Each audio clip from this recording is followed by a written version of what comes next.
In the years that followed, Winshan village no longer laughed like it once did.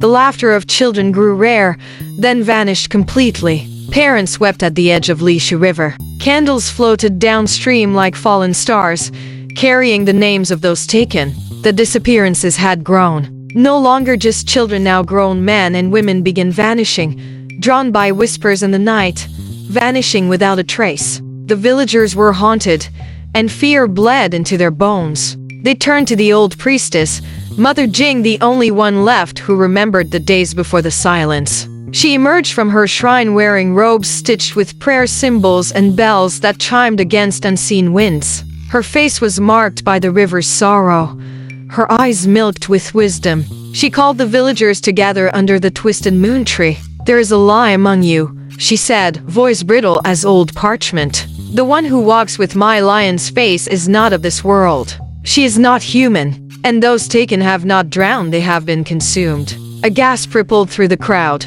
"But why?" someone asked. "Why us?" Mother Jing raised a gnarled hand. "Because she is feeding. Shu Em wears my lion's body like silk, but her hunger remains. And now her thirst stretches beyond jealousy. She devours souls to anchor her form to stay in your world." The villagers wept. Some screamed, some turned and fled. But then the priestess gave them a strange task. "You must find the abandoned three. Zan, Li Hua, and Shu Ying. They were not destroyed, only unremembered.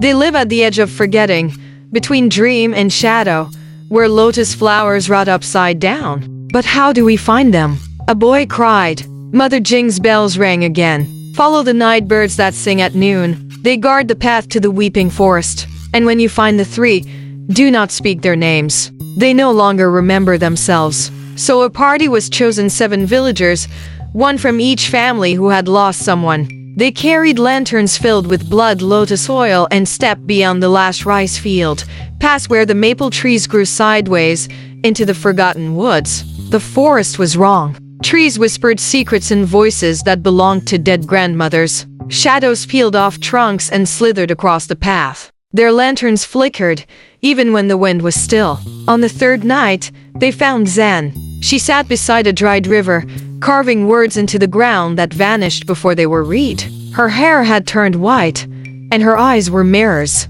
When she looked up, she didn't speak, she sang. But her voice made their ears bleed.